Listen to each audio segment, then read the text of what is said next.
Hey, hello, how are you? Welcome back to my channel. My name is Catherine and I make book related videos because I made a goal at the beginning of this year that I would read more, and I thought it would hold me more accountable if I started a YouTube channel.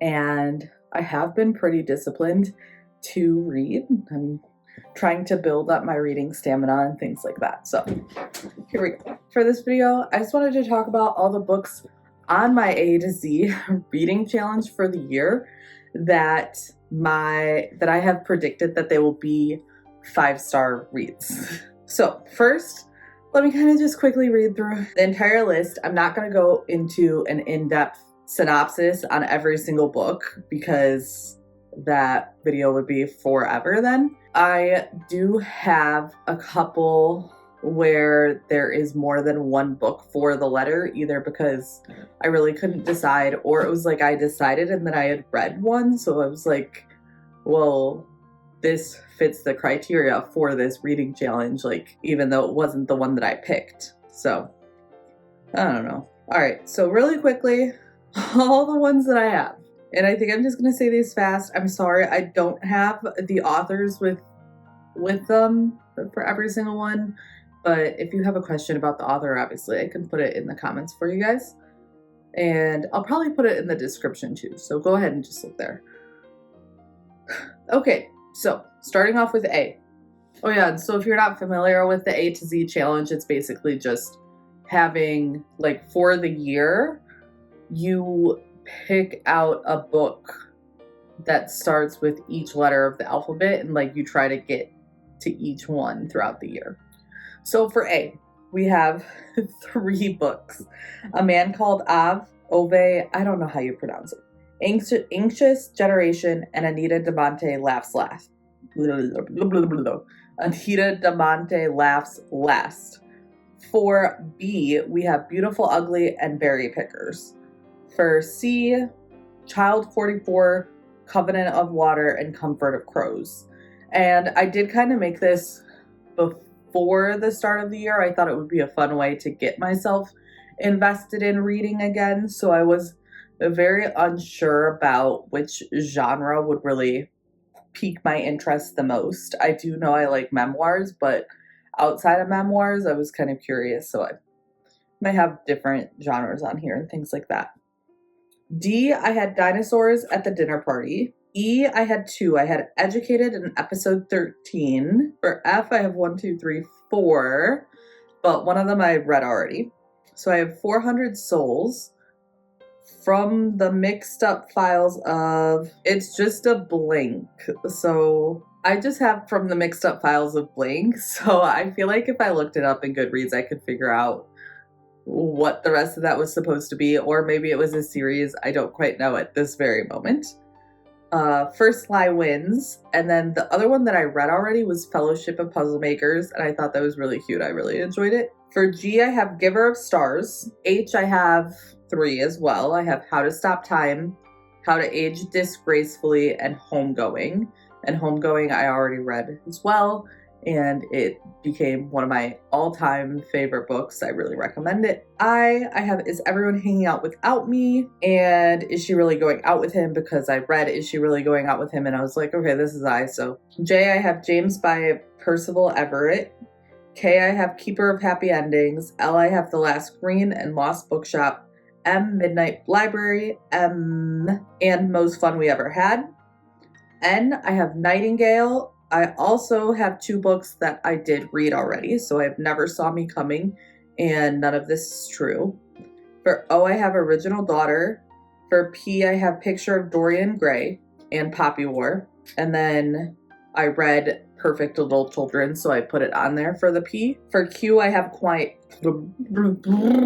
Words are so difficult sometimes. For Q, I have Quiet Tenant. For R, I have Riot Baby and Remarkably Bright Creatures, which actually I just finished Remarkably Bright Creatures, so I can check that off. For S, I have Skeleton Key. For T, I have The Things We Cannot Say, Tattooist of Auschwitz, and Thursday Murder Club. For U, I have Underground. For V, I can't believe I have 3 for V because I feel like that's not a very common letter, but Very Krampus Holiday, Vox, and Vera Wong's Unsolicited Advice for Murderers. For W, I have Water Moon. X, I actually put a series on there because books that started with X were very difficult to find, or I really was not interested in them. So I have the Xenogenesis trilogy by Octavia Butler. For Y, I have Yellowface, and You Only Call When You're in Trouble, which I do have on Libby right now, and I started, but I don't know. I'm just kind of in the back of my mind. For Z, I have, I forgot a couple. For Z, I have Zanzibar Wife, and then I did add 2 kind of on there.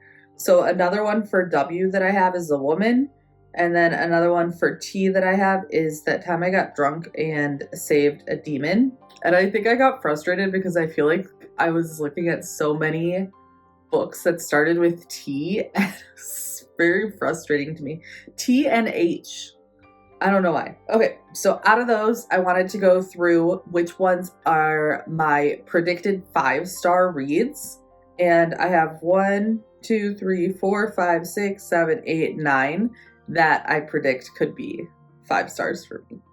And that's not too bad out of 26. Although I hope like going into it with high expectations always makes it a little more difficult. So when I actually go to read them, hopefully I'll be able to kind of lower my expectations or just start at a blank slate. But I figured I would just go through these, give the little synopsis, and yeah. Okay, so the first one, Anita Damonte, Laughs Last. So this is by Xochitl Gonzalez, and it says 1985. Anita Damonte, a rising star in the art world, is found dead in New York City. Her tragic death is the talk of the town, until it isn't. By 1998, Anita's name has been all but forgotten. Certainly, by the time Raquel, a third-year art history student, is preparing her final thesis. On College Hill, surrounded by privileged students whose futures are already paved out for them, Raquel feels like an outsider. Students of color, like her, are the minority here, and the pressure to work twice as hard for the same opportunities is no secret. But when Raquel becomes romantically involved with a well-connected older art student, she finds herself unexpectedly rising up in social ranks. As she attempts to straddle both worlds, she stumbles upon Anita's story, raising questions about the dynamics of her own relationship, which eerily mirrors that of the forgotten artist. Moving back and forth through time and told from the perspective of both women, Anita Damonte Laughs Last is a propulsive, witty examination of power, love, and art, daring to ask who gets to be remembered and who is left behind in the rarefied world of the elite. So it also says that this is like fiction, historical fiction, and that it would be like there's some mystery to it, and it would be a good book club pick. I don't know, I'm looking forward to that one. I don't have like a full reason why. I do like that the story will be told in both the women's perspectives. I think that will be like endearing. So the next one I have is 400 Souls, which is actually a nonfiction book, and it is by Keisha N. Blaine, and it says it begins with the arrival of 20 enslaved Ndongo people on the shores of the British colony in mainland America in 1619,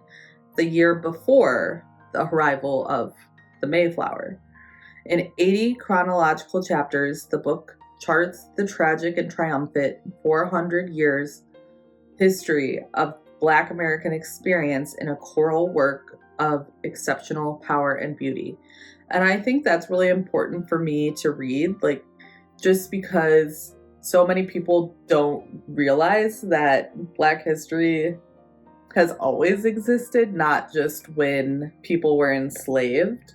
So that's one that I'm looking really forward to reading and just finding out more about my history and things like that. So I'm surprised. I'm very surprised that I have a nonfiction book on this list like this. Not a memoir, but another nonfiction book. The next one I have is How to Age Disgracefully. And this is by Claire Pooley. I am not 100% sure when this video is coming out, but I do have this on my April TBR, and I'm filming this in April. I'm filming this at the beginning of April, so I'm not sure if this video will come out after I read How to Age Disgracefully or before I read How to Age Disgracefully, but I am looking forward to reading this so much. I think it's just such a clever premise. So the premise says a senior citizens center and a daycare collide with hilarious results in the new ensemble comedy from New York Times bestselling author Claire Pooley. When Lydia takes a job running the Senior Citizen Social Club 3 afternoons a week, she assumes she'll be spending her time drinking tea and playing gentle games of cards. The members of the social club, however, are not at all what Lydia was expecting. From Art, a failed actor turned kleptomaniac, to Daphne, who has been hiding from her dark past for decades, to Ruby, a Banksy-style knitter who gets revenge in yarn. These seniors look deceptively benign, but when age makes you invisible, secrets are so much easier to hide. When the city council threatens to sell the doomed community center building, the members of the social club join forces with their tiny friends in the daycare next door, as well as the teenaged father of one of the toddlers and a geriatric dog, to save the building. Together, this group's unorthodox methods may actually work, as long as the police don't catch up with them first. And I just feel like it's going to be such a fun book, and I can already imagine some of the antics that are happening. And it does say that it's humor, fiction, chick lit. It looks like there's some romance in it as well, which is fine. I don't mind romance as like a subplot, but I don't think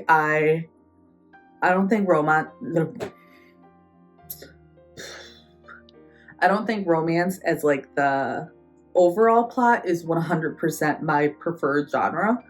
Although I have liked some romance books, so I don't know. Okay, the next one is another nonfiction because it is a memoir, and I just finished watching this person's show, and I was upset. I was glued to it. I had to binge it. I don't know why, so I just thought they were hilarious. So that is Everyone Hanging Out With Me by Mindy Kaling. So, of course, that'll kind of tell her story. In parentheses, it says in other concerns. So, of course, it'll kind of tell her story and some fun stories along the way. The next one I have The Last Green Valley by Mark Sullivan. And this is historical fiction for World War II. And the synopsis. In late March 1944, as Stalin's forces push into Ukraine, young Emil and Adeline Martel must make a terrible decision. Do they wait for the Soviets' Bear's intrusion and risk being sent to Siberia? Or do they reluctantly follow the wolves, murderous Nazi officers who have pledged to protect pure-blood brute Germans? The Martels are one of the... I'm so sorry, guys. The Martels are one of many families of German heritage whose ancestors have farmed in Ukraine for more than a century. But after already living under Stalin's horrifying regime, Emil and Adeline decide they must run in retreat from their land with the wolves they despise to escape the Soviets and go in search of freedom.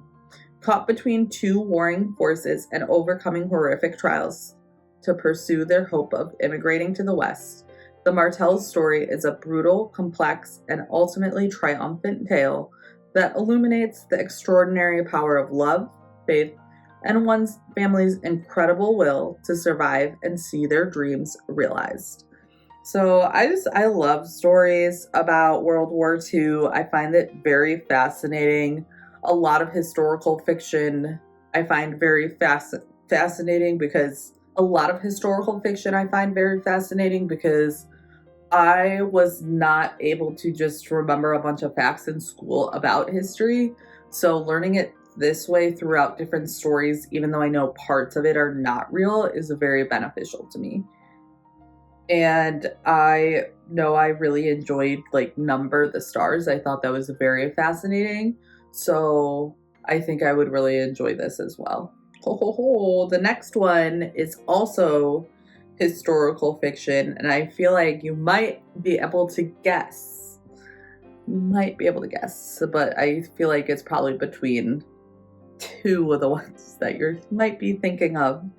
And I actually chose Nightingale. I think I want to see the movie that's coming out so badly, but I do really want to read the book before seeing the movie. Although I know that the book is just always better, right? So, but it's fine. But I want to read the book before seeing the movie, and I do feel like it'll be a 5-star read. And there's like a little blurb that says, "In love, we find out who we want to be. In war, we find out who we are."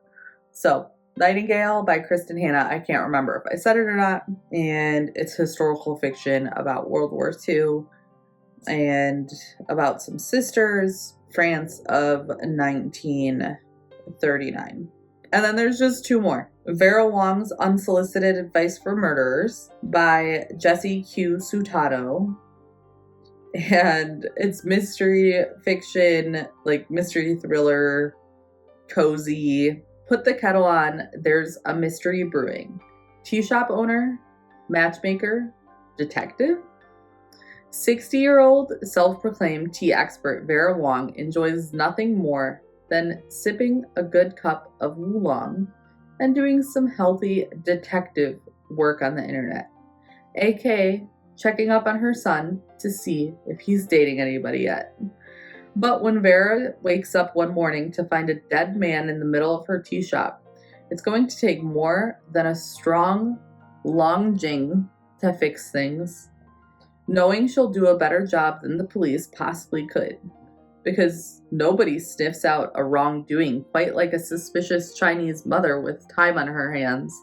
Vera decides it's down to her to catch the killer. Nobody spills the tea like this amateur sleuth. And I just feel like that's such a fun little premise. I feel like, again, like with the antics, it'll be great. Like there will be so many laugh out loud moments. And I can't wait to see like what happens. And then the last one on my predicted reads is the Xenogenesis trilogy by Octavia Butler. And the first one is called Dawn. And it's science fiction with some fantasy and aliens, and it's post-apocalyptic dystopian. So it says, Lilith Liapo has just lost her husband and son when atomic fire consumes Earth, the last stage of the planet's final war. Hundreds of years later, Lilith awakes, deep in the hold of a massive alien spacecraft piloted by Oankali, who arrived just in time to save humanity from extinction. They have kept Lilith and other survivors asleep for centuries, as they learned whatever they could about Earth. Now, it is time for Lilith to lead them back to her home world. But life among the Oankali on the newly resettled planet will be nothing like it was before. The Oankali survived by genetically merging with primitive civilizations, whether their new hosts like it or not. For the first time since the nuclear holocaust, Earth will be inhabited. Grass will grow, animals will run, and people will learn to survive the planet's untamed wilderness. But their children will not be human. Not exactly. And I just feel like I saw so many reviews being like, I've never read anything like this before, and it was so good. So I can't wait. It sounds like quirky, but fun and interesting, fascinating. So it sounds like something that you'll just kind of be a page turner. Like, what is happening right now? Where is this going? So yeah, let me know if any of these were 5 stars for you. Bye. Thanks for watching.